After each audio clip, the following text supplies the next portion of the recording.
Hello friends, स्वागत है फिर से आपका हेलो फ्रेंड्स, स्वागत है फिर से आपका एक बार मेरे चैनल में। Naveen Mishra easy programming. Hello friends, स्वागत है फिर से एक बार मेरे चैनल में। MCS 023 सब्जेक्ट का ये 5th वीडियो है। इस वीडियो में एक और इम्पॉर्टेंट टॉपिक रिलेशनल अलजेब्रा और उसके ऑपरेशंस को कवर अप करेंगे। साथ ही कैलकुलस, ये छोटा सा पॉइंट ही है, एक डेफिनेशन टाइप ही है, उसके बारे में बताएंगे। वीडियो शुरू करने से पहले एक बार फिर से आपसे रिक्वेस्ट करेंगे कि आप हमारे चैनल को सब्सक्राइब करें, हमारे वीडियोस को अपने फ्रेंड्स और अपने क्लासमेट्स के साथ शेयर करें, वीडियोस पे लाइक्स करें, कमेंट करें। ओके, तो चलते हैं आप वीडियो की तरफ। रिलेशनल अलजेब्रा, देखिए ये क्वेश्चन भी बहुत इंपॉर्टेंट है, ये आता है। इस क्वेश्चन को प्रैक्टिकली समझाने की कोशिश करूंगा। तो प्रैक्टिकली समझाने के लिए मैंने ये एक डेटाबेस का एग्जाम्पल लिया है। इस डेटाबेस में क्या हो रहा है समझते हैं। तो कुछ स्टूडेंट्स का डेटा पड़ा है, उनका आईडी, जैसे रोल नंबर होता है वैसे आईडीज हैं, उनके नेम, वो कहाँ पे रहते हैं, सब अब लोकेशन। फिर एक यूनिवर्सिटी में कुछ सब्जेक्ट्स पढ़ाए जाते हैं, उन सब्जेक्ट्स की डिटेल, सब्जेक्ट का नंबर, उसका नाम और वो किस डिपार्टमेंट के हैं। फिर किस स्टूडेंट ने किस सब्जेक्ट को टेक किया हुआ है। तो 1108 नंबर स्टूडेंट ने 21 नंबर सब्जेक्ट को टेक किया हुआ है, तो एक हमारे पास टेबल है टेक्स का, इस स्टूडेंट ने ये सब्जेक्ट को टेक किया हुआ है, ठीक है ना। फिर कोर्स क्या है, जैसे ये डिपार्टमेंट्स आ रहे हैं, ये डिपार्टमेंट कहाँ से आ रहे हैं, कोर्सेज कौन कौन से हैं। तो ये आपके कोर्सेज हैं, bachelors in computing science and masters in computing science, ये दो कोर्सेज हैं, इनके ये सब कोड नंबर्स हैं और इनके डिपार्टमेंट्स हैं। और फिर कोर्सेज को इनरोल करने वाले कौन कौन से स्टूडेंट हैं, तो एक इनरोल है कि किस स्टूडेंट ने किस कोर्स को इनरोल किया हुआ है। तो 1108 ने 113 नंबर को इनरोल किया हुआ है। 113 रोल नंबर वाला 113 नंबर कोर्स वाला बैचलर्स इन कंप्यूटिंग साइंस कर रहा है, और CSE से सब्जेक्ट्स कोड होंगे, CSE के ये सब्जेक्ट्स हैं और इनमें इन्होंने इनरोल किया हुआ है। ओके, तो ये सिचुएशंस हैं। आगे जब मैं टाइप्स समझाऊंगा तो उसमें इसको कवर अप करेंगे। सबसे पहले चलते हैं कि होता क्या है। अब जैसे आपके पास ये टेबल पड़ा हुआ है, इस टेबल में कई तरीके के क्वेश्चंस पूछे जाते हैं, कुछ क्वेरीज दिमाग में आती हैं। जैसे which student lives in Bandura, Bandura मैंने यहाँ पे मिसप्रिंट कर दिया। यहाँ पे मान लो कि मेलबर्न में रहने वाले स्टूडेंट कौन कौन से हैं, तो यहाँ पे ग्लेन और नॉर्मन, ये दो बंदे हैं, ठीक है ना। Which students are doing course 113, 113 number course कौन कौन बंदा कर रहा है ना। तो 113 नंबर कोर्स यहाँ जाके चेक करोगे कि 1108 नंबर वाला कर रहा है ना। तो इस तरीके के क्वेश्चंस होते हैं, इसको क्वेरी कहते हैं। एक डेटाबेस के अंदर पड़े हुए टेबल्स में से अगर आप डेटा फेच करना चाहते हो, तो जो आपके क्वेश्चंस होते हैं उनको क्वेरीज की फॉर्म में रखा जाता होता है, ठीक है ना। कुछ एट्रीब्यूट्स, कुछ टपल्स को मैच करके उनसे डेटा उठाया जाता है। कई बार एक टेबल से डेटा उठाया जाएगा, कई बार एक से ज़्यादा टेबल से डेटा उठाया जाएगा। इन्हीं ऑपरेशंस को मैनिपुलेशंस बोलते हैं, जो रिलेशनल अलजेब्रा में हेल्प करता है। तो रिलेशनल अलजेब्रा का डेफिनेशन क्या है यार। ऊपर जो पार्ट है ये थियोरेटिकल डेफिनेशन है, एक तरीके से आपको मेमोराइज करना है एग्जाम्स में लिखने के लिए, और ये मैंने थोड़ा प्रैक्टिकली जो सिचुएशन है उसके रिलेटेड डेफिनेशन लिखा हुआ है। तो ये एक प्रोसीजर लैंग्वेज की तरह होती है। प्रोसीजर लैंग्वेज मतलब प्रोसीजर मतलब एक एक करके, स्टेप बाय स्टेप आपको बताना पड़ेगा क्या करना है, कैसे करना है। जैसे आप एक C लैंग्वेज का प्रोग्राम लिखते हो, जब आप एक प्रोग्राम लिखते हो ऐड टू नंबर्स का, तो उसमें आप स्टेप बाय स्टेप लिखते हो कि ये मेन फंक्शन है, पहले 3 वेरिएबल डिक्लेयर किए गए ABC, फिर प्रिंट स्कैन कराए गए, फिर इनको प्लस किया गया, फिर इनको प्रिंट कराया गया। ऐसे ही रिलेशनल अलजेब्रा भी एक प्रोसीजरल लैंग्वेज है, जिसमें आपको एक एक करके बताना पड़ेगा कि नया टेबल, नई वैल्यूज कैसे आए, एक या दो टेबल्स को आपस में कनेक्ट कैसे किया जाए, ठीक है ना। जब भी आप अलजेब्रा को यूज करते हो तो आपको यह बताना पड़ता है कि क्या चाहिए, व्हाट इज रिक्वायर्ड, और साथ साथ आपको यह भी बताना पड़ता है कि क्या स्टेप्स हैं, इसको कैसे अचीव किया जा सकता है। For example, I want to add 2 numbers and how I will add 2 numbers, I have to explain that as well. ये रिलेशनल अलजेब्रा होता है। थियोरेटिकल लैंग्वेज होती है जिसमें कुछ ऑपरेशंस होते हैं जो आप इंप्लीमेंट कर सकते हो। रिलेशन, जो आप टेबल्स होते हैं उसको रिलेशन बोलते हैं। एक रिलेशन, एक से ज़्यादा रिलेशंस पे आप ऑपरेशंस अप्लाई करोगे थियोरेटिकली और अपने कोड को कवर अप करोगे। ओके, तो ये आपका रिलेशनल अलजेब्रा का एक थियोरेटिकल डेफिनेशन हो गया। रिलेशनल अलजेब्रा में कई ऑपरेशंस इंक्लूड होते हैं, रिलेशंस पे जो लगते हैं। इस सीक्वेंस ऑफ उसी को रिलेशनल अलजेब्रा एक्सप्रेशन बोलते हैं। हर एक ऑपरेशन एक टेबल या एक से ज़्यादा टेबल्स को एज इनपुट लेगा और एक आउटपुट प्रोड्यूस करेगा टेबल की, ठीक है ना। वो चाहे अर्थमेटिक कैलकुलेशंस हो, नंबर्स हो, कोई और नया नंबर निकालना हो, उसके लिए यूज़ करते हैं। तो वही चीज़ के रिलेशन को टेबल भी कहा जाएगा। ओके, तो ये है रिलेशनल अलजेब्रा का डेफिनेशन जो आप एग्जाम्स में लिख सकते हो। अब भैया कौन कौन से ऑपरेशंस होते हैं, तो टोटल 8 ऑपरेशंस हैं रिलेशनल अलजेब्रा में। Projection, selection, union, intersection, difference, product, join, outer join, ये मेन 8 ऑपरेशंस है जो हम आगे कवर अप करेंगे। एग्जाम्स में इसका प्रैक्टिकल भी आ जाता है और एग्जाम्स में थ्योरेटिकली भी पूछा गया हुआ है, तो ये क्वेश्चन एक इंपॉर्टेंट है MCS 023 स्टूडेंट्स के लिए। ओके, तो चलते हैं वन बाय वन। सबसे पहले प्रोजेक्शन से शुरू करते हैं। प्रोजेक्शन होता क्या है? प्रोजेक्शन होता है, कहता है जो स्पेसिफाइड एट्रीब्यूट्स उठाए किसी रिलेशन में से, सारे ना उठाए, स्पेसिफाइड एट्रीब्यूट्स से उठाए। फॉर एग्जांपल आपने क्वेरी करी कि सबके नाम दिखा दो मुझे, सारे स्टूडेंट्स के नाम दिखा दो, तो जो टेबल था उस टेबल में जितने भी नेम्स हैं वो नेम्स आपने फैचअप किए हैं, तो ये आपका प्रोजेक्शन कहलाता है। प्रोजेक्शन का ये सिंबल है। प्रोजेक्शन करनी है, प्रोजेक्शन में क्या चाहिए, मुझे नेम चाहिए, किस टेबल में से चाहिए, स्टूडेंट टेबल में से चाहिए, तो इसको ऐसे लिखा जाता है। इस सिंबल को पाई कहते हैं। पाई फॉलोड बाय किस एट्रीब्यूट पे आपने लगाना है और फॉलोड बाय कौन सा रिलेशन है। अब ये मैंने एक डायग्राम के थ्रू समझाने की कोशिश करी है। जैसे ये कुछ कॉलम्स पड़े हुए हैं, आपने क्वेरी डाली और सिर्फ येलो कलर वाले कॉलम्स आपके आगे फॉरवर्ड होंगे, मतलब C2 और C5 को ही आपने फैच करने को बोला है। तो इसको आप प्रैक्टिकली मैंने करके दिखाया है कि 5 कॉलम्स हैं, 5 में से आपको सिर्फ 2 ही चाहिए, तो बस 2 ही दिखाए जाएंगे। कोई डुप्लीकेट रो होगा तो वो हटा देगा। प्रोजेक्शन में डुप्लीकेसी नहीं होती है, डुप्लीकेसी हटा दी जाती है। तो पाई सिंबल का मतलब होता है प्रोजेक्शन। प्रोजेक्शन का मतलब होता है कि सारे एट्रीब्यूट्स नहीं चाहिए या कुछ एट्रीब्यूट्स चाहिए, 1 या 2 एट्रीब्यूट्स चाहिए। ओके, ये एग्जांपल देखते हैं। ये मेरा सब्जेक्ट टेबल था जो आपको पीछे दिखाया गया था। मैं यहाँ पे बोलता हूँ आपको कि यार मुझे सब्जेक्ट्स के नाम बता दो, ठीक है ना, कि सब्जेक्ट टेबल है, इसमें से मुझे नेम दिखा दो सारे, पाई। यह सब्जेक्ट टेबल है, इसमें से सिर्फ नेम और डिपार्टमेंट दिखा दो, तो इसका रिजल्ट क्या आएगा, दीज आर द रिजल्ट्स। तो ये systems data VB algebra, algebra algebra 2 बार था तो ये हट गया, और नेम एंड डिपार्टमेंट तो ये आपको शो कर गया है। ओके, तो ये प्रोजेक्शन होता है। प्रोजेक्शन में सिर्फ एट्रीब्यूट्स दिखाए जाते हैं, कॉलम्स को फिल्टर किया जाता होता है, एट्रीब्यूट्स को फिल्टर किया जाता होता है। Then comes selection. अब रो की बारी आएगी। 10 रोज हैं, 10 में से मुझे 3 रोज ही चाहिए, ये सिलेक्शन कहलाता है।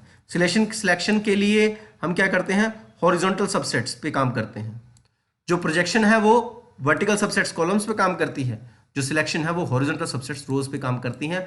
इसके लिए सिंबल होता है सिग्मा का। तो अगर आपने पाई डाला है तो ये प्रोजेक्शन है, और अगर आपने सिग्मा डाला है तो ये सिलेक्शन है। अब इसमें देखो ये 4 रोज हैं, 4 रो में से आपने फिल्टर करके सिर्फ 2 रोज ही निकाली हैं। इसके लिए ये सिंबल होगा और ये एक कंडीशन लगी होगी और फिर टेबल नेम होगा। ओके, देखते हैं कैसे है। जैसे कि ये टेबल था सब्जेक्ट का और आप कहते हो कि मेरे को CSC डिपार्टमेंट्स की डिटेल चाहिए, जहां पे CSC डिपार्टमेंट्स हो उनकी डिटेल चाहिए, ठीक है। तो उसको अब आप कैसे करोगे, उसके लिए आप इसको ऐसे लिखोगे, डिपार्टमेंट इक्वल टू CSC। तो ये देखिए सिर्फ CSC डिपार्टमेंट वाले रिकॉर्ड्स आ गए, मैथ्स वाली रो नहीं है। तो आपकी 4 रोज थी, 1 2 3 4। आपने कहा जो डिपार्टमेंट CSC है बस वही रो दिखाई जाए, इसमें मैथ वाली रो हट गई, बाकी सारी रोज शो हो गई, तो ये सिलेक्शन कहलाता है। ओके, एक और जो मेलबर्न में बंदे रहते हो उनकी डिटेल्स, तो सिर्फ 2 आएंगे, बाकी हट जाएंगे। ओके, तो और इसको लिखोगे कैसे आप, ये मिक्स किया है मैंने, सिलेक्शन और प्रोजेक्शन दोनों मिक्स किया है। मुझे क्या चाहिए, विच स्टूडेंट्स, सिर्फ स्टूडेंट्स के नाम चाहिए, तो पाई नेम। प्रोजेक्शन नेम की, किस बेस पे, यहां पे गलत नाम आ गया है, यहां पे मेलबर्न आना चाहिए था। जो सबब मेलबर्न है उसको फिल्टर करो, तो सबसे पहले स्टूडेंट टेबल में से वो रिकॉर्ड लेके आए जाएंगे जिनका सबब मेलबर्न है, तो ये 2 रिकॉर्ड्स आ गए। इन पे जब सिलेक्शन लगी, फिर जब प्रोजेक्शन लगी वो कहेगी कि इन 3 कॉलम्स में से मुझे सिर्फ यही कॉलम चाहिए और कोई नहीं चाहिए। ओके, तो ये आपका सिलेक्शन कहलाता है, ठीक है। अब आगे चलते हैं, सिलेक्शन और प्रोजेक्शन का ही मिक्स था। यूनियन, ये आपने मैथ्स में बहुत ज्यादा पढ़ा होगा, 2 सेट्स के बीच में यूनियन निकलती है, ठीक है ना। मान लो आपका एक ए सेट है 1 2 3, और एक बी सेट है 3 4, और आप इसका यूनियन करते हो, तो यूनियन करोगे तो 1 2 3 4 ये सारे आ जाएंगे। ओके, तो ये आपका यूनियन कहलाता है। तो यूनियन इसमें भी होती है, ठीक है ना, 2 टेबल्स की यूनियन, जैसे रिलेशन की यूनियन होगी तो इनके दोनों आ जाएंगे। डुप्लीकेसी इसमें नहीं होती है, ठीक है ना, तो डुप्लीकेट डाटा को हटा दिया जाता है। तो आप इनकी यूनियन करोगे तो ये देखिए ये डाटा आ गया, 2 ये और 4 ये, टोटल 6, 1 2 3 4 5 6, ठीक है। इंटरसेक्शन कॉमन एलिमेंट्स, दो सेट्स के बीच में कॉमन क्या है।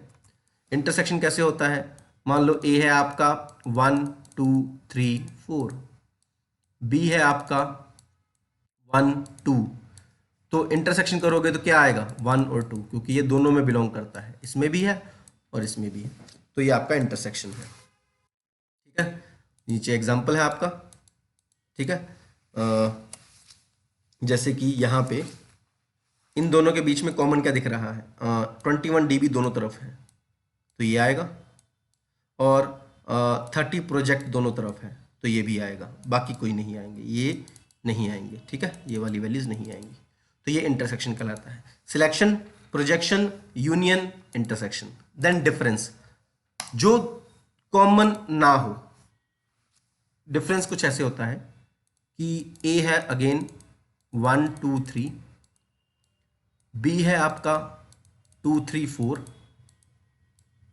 ठीक है ना, तो ए माइनस बी करोगे तो वो एलिमेंट जो ए में है पर बी में नहीं है, दैट इज 1। और अगर मैं b माइनस ए करूंगा तो इसका मतलब एलिमेंट जो b में है जो a में नहीं है, दैट इज 4। ठीक है, तो इस तरीके से आप डिफरेंस निकालते हो। ठीक है ना, तो ये डिफरेंस देख लीजिए। अब इनमें से डिफरेंस क्या है, जो दोनों में ना हो, तो इसमें हो इसमें ना हो, तो 21 dB यहाँ पे है, यहाँ पे आपको नहीं मिला तो ये आ गया। 21 SDT यहाँ पे है, यहाँ पे आपको नहीं मिला तो ये भी आ गया। 30 PRJ आपको मिल गया तो ये नहीं आएगा यहाँ पे। ओके, तो ये डिफरेंस होता है। Union, intersection, difference.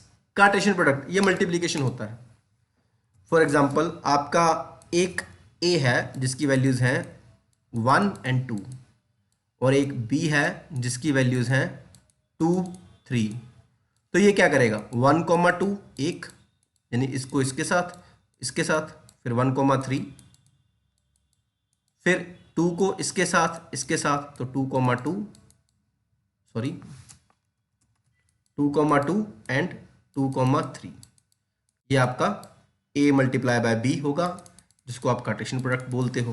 तो सीधा मल्टीप्लाई कर दो, दो एलिमेंट्स यहाँ पे हैं, दो एलिमेंट्स यहाँ पे हैं, 2 मल्टीप्लाई बाय 2 टोटल 4, तो 4 कॉम्बिनेशंस आ जाएंगे। And as you can see here as well, तो यहाँ पे 4 हैं ABCD, यहाँ पे 2 हैं XY, इनको मल्टीप्लाई करोगे 4 इंटू 2 8, तो टोटल 8 कॉम्बिनेशन बनेंगे।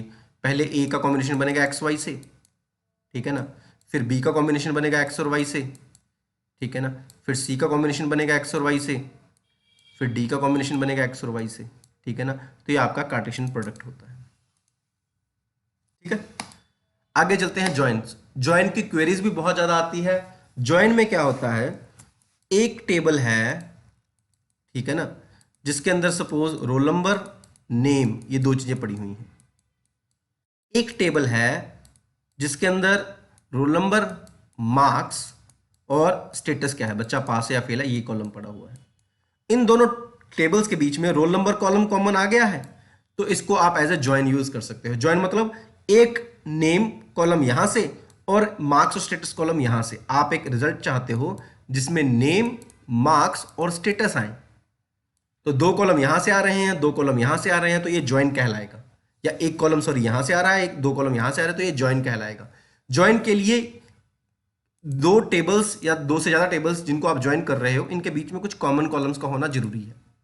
ठीक है, तो द जॉइन ऑपरेशन इन सब का कॉम्बिनेशन ही कहलाता है। तो इनको आप ज्वाइन कर रहे हो, तो जैसे देखो ये आर आर और इसके बेस पे कॉम्बिनेशंस निकाल रहे हो, तो जॉइन का ये सिंबल है। ठीक है ना, तो अब आप कुछ सिंबल्स को आपको समझना पड़ेगा। ये था आई थिंक प्रोजेक्शन, मेरे को भूल गया, ये है selection, union, intersection, difference of sets, and then this symbol, this is a join. Okay, तो ये देखो मेरे को इनरोल टेबल में से 113 नंबर कोर्स को लेके आना है और उसको R1 को पास कर देना है कि कौन सा रिलेशन 1 में पास कर देना है। Which students are doing course 113, तो ये डाटा आ गया SID 113। फिर इस SID के मैचिंग का डाटा लेके आना है, यानी कि SID और कोर्स और उसका नेम और सबब। तो ये वैल्यूज कहाँ से आएंगी, इस SID से आएंगी। ठीक है ना, तो पहली क्वेरी मैंने लिखी, पहली क्वेरी मेरी ये थी। इस पे मुझे क्या मिला, इनरोल टेबल में से वो बंदे जो 113 नंबर कोर्स कर रहे हैं। फिर इसको मैंने पास ऑन किया आगे, एक और क्वेरी कि स्टूडेंट टेबल में से वो बंदे जिनका SID इस ID से मैच कर जाए, वो बंदे डाटा ले आओ। तो ये आ गया जी। फिर इसमें से मुझे सिर्फ नेम चाहिए, सपोज तो रॉबर्ट आएगा। ओके, इस तरीके से। तो ये जॉइंस हो गया, 2-3 कंडीशंस को इकट्ठा कर रहे हो तो वो जॉइंस कहलाता है। द होल अलजेब्रिक, अब इसको इकट्ठा करके कैसे लिखेगा वो इस तरीके से। तो पहले आपकी ये ब्रैकेट सॉल्व होगी, ठीक है ना। बड़े सीक्वेंस में पहले कोर्स 113 वाला कोड चलेगा, ये वाला, ठीक है ना। फिर चलेगा आपका प्रोजेक्शन नेम वाला, ये वाला, और फिर ये सारा चलेगा, और in the end you get the final result in R3। Okay, तो ये आपका ज्वाइन कहलाता है। फिर रहता है आउटर ज्वाइन। ज्वाइन में सिर्फ मैचिंग कंडीशंस दिखाई जाती हैं, जैसे कि यहाँ पे AB है और यहाँ पे A है, B है, और यहाँ पे एक C भी है, मान लो AB की यहाँ पे मल्टीपल एंट्रीज हैं। अब देखो AB यहाँ पे भी है, यहाँ पे भी है, तो इसका रिकॉर्ड तो दिखा देगा ज्वाइन, लेकिन C की एंट्री तो यहाँ पे नहीं है, तो C की एंट्री नहीं दिखाएगा। पर कई बार हमें चाहिए होता है कि नहीं भाई, मैचिंग प्लस एक टेबल का सारा, तो उसको आप ज्वाइन बोलते हो, जिसमें मैच्ड और अनमैच्ड टपल्स दोनों दिखाई जाएंगी। मैच टपल्स दोनों कॉलम की, मैच्ड रोज दोनों टेबल्स की, और अनमैच्ड रोज किसी एक टेबल की या दोनों की। लेफ्ट आउटर ज्वाइन मतलब जैसे R1 left outer join R2 कर रहे हो, तो ये क्वेरी लेफ्ट में पड़ी है, रिलेशन क्वेरी के लेफ्ट में पड़ा है, तो इसकी सारी प्लस मैचिंग, तो ये लेफ्ट आउटर ज्वाइन हो जाएगा। इसकी मैचिंग प्लस ये वाली सारी, तो ये राइट आउटर ज्वाइन हो जाएगा। तो ये लेफ्ट और राइट दोनों हो जाते हैं। तो इसके लिए जैसे ये देखो, ये इस तरफ एरो आ गया, तो ये लेफ्ट आउटर ज्वाइन है। अगर एरो उस तरफ चला जाएगा तो ये राइट आउटर ज्वाइन हो जाएगा। ओके, तो जैसे अब ये देखो, ये करके दिखाया गया है कि लेफ्ट आउटर ज्वाइन कि यार list all the students IDs along with their enrolled course codes, make sure to include also those students who haven't enrolled। अब अगर आप पहले टेबल में जाओगे तो कुछ स्टूडेंट्स ऐसे हैं जो इनरोल ही नहीं हुए हैं, ठीक है ना। ये देखो, अब इनरोल कौन कौन हुआ है। इफ यू इनरोल पे जाओ तो यू सी दिस 8452 मैरी ने तो कोई कोर्स ही नहीं लिया है। अगर आप कोर्स टेबल को और स्टूडेंट टेबल को मैच करोगे based on this enrol table, तो मैरी की एंट्री नहीं आएगी ज्वाइन में। लेकिन अगर आप लेफ्ट आउटर ज्वाइन ले आओगे तो ये मैचिंग प्लस ये मिसिंग एंट्री दोनों शो करेगा। ये आपका आउटर ज्वाइन कहलाता है, लेफ्ट आउटर ज्वाइन, ठीक है। तो ये ज्वाइन हो गया था और ये आपका लेफ्ट आउटर ज्वाइन है, ठीक है ना। तो इनरोल करके एंट्रीज देखो, अब जब कंबाइन किया गया तो देखो यार 1108 ने कोर्स कौन सा लिया है, 101, तो ये एंट्री आ गई, ठीक है ना। सॉरी 113, सॉरी, तो 113 आ गई। 3936 वाले ने कौन सा लिया है, 101, तो वो भी एंट्री आ गई। 8507 वाले ने 101 लिया हुआ है, लेकिन ये नल आ गया। नल क्यों आया, क्योंकि 8452 ने कोई कोर्स नहीं लिया है। तो ये लेफ्ट आउटर ज्वाइन होता है। जो मैच करते हो कॉलम्स वो प्लस यहाँ का अनमैच, ये लेफ्ट हो जाएगा, ठीक है। ऐसे ही राइट आउटर ज्वाइन भी हो सकता है। तो ये आपके ज्वाइंस के ऑपरेशंस हैं, 8 ऑपरेशंस हैं। आई होप आप लोगों को समझ लग गए होंगे।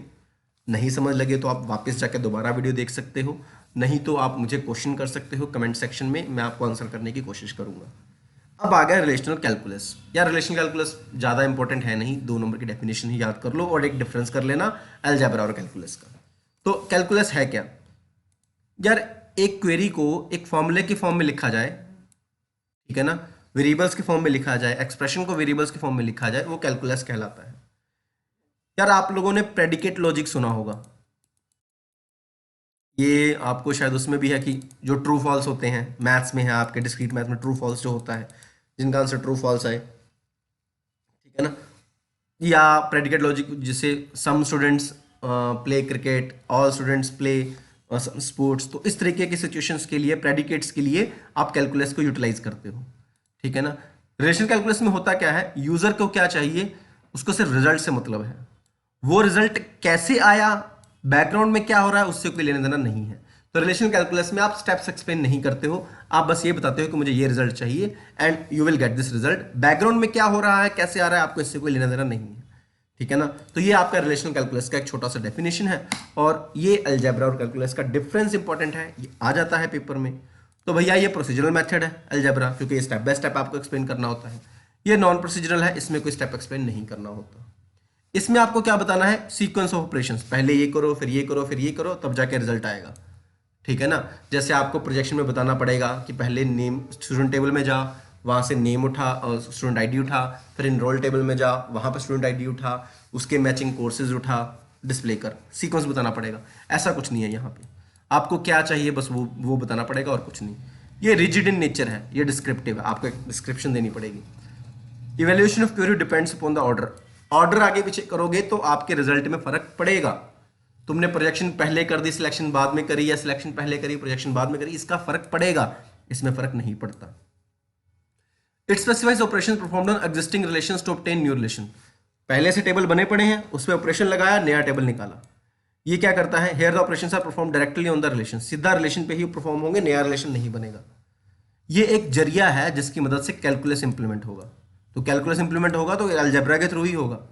जो कैलकुलस है, कैलकुलस की क्वेरीज को इन द एंड अलजेब्रा में कन्वर्ट किया जाता है। ये डोमेन इंडिपेंडेंट है, ये डोमेन डिपेंडेंट है। डोमेन मतलब कि यार जिसमें आप काम कर रहे हो ये उसी में लिखा जाएगा, जनरल लैंग्वेज नहीं है, ये जनरल लैंग्वेज की तरह काम करती है। फॉर एग्जांपल सी लैंग्वेज का कोड है, वो सी लैंग्वेज में ही चलेगा, जावा में नहीं चलेगा। लेकिन अगर आपने एल्गोरिदम लिखा है, एल्गोरिदम दोनों जगह चलेगा, ठीक है ना, किसी भी सिचुएशन में चल सकता है। पाइथन, जावा और सी प्लस प्लस का एल्गोरिदम तो सेम रहेगा ना। तो डोमेन इंडिपेंडेंट और डोमेन डिपेंडेंट, इनके बेस पे आप मेजर करते हो कि आपकी लैंग्वेज कितनी पावरफुल है। और ये जो लैंग्वेज है, ठीक है ना, इस इतनी पावरफुल तो होनी चाहिए किसी लैंग्वेज का, तभी कंप्लीट मानी जाएगी। तो ये अलजेब्रा और कैलकुलस का थियोरेटिकल डिफरेंस है। मेमोराइज इट, अलजेब्रा के ऑपरेशंस बहुत इंपॉर्टेंट है, एग्जाम्स में आएंगे, प्लस सिंबल्स याद कर लेना। ये वीडियो यहीं ख़त्म करते हैं, मिलेंगे हम आपसे नई वीडियो में।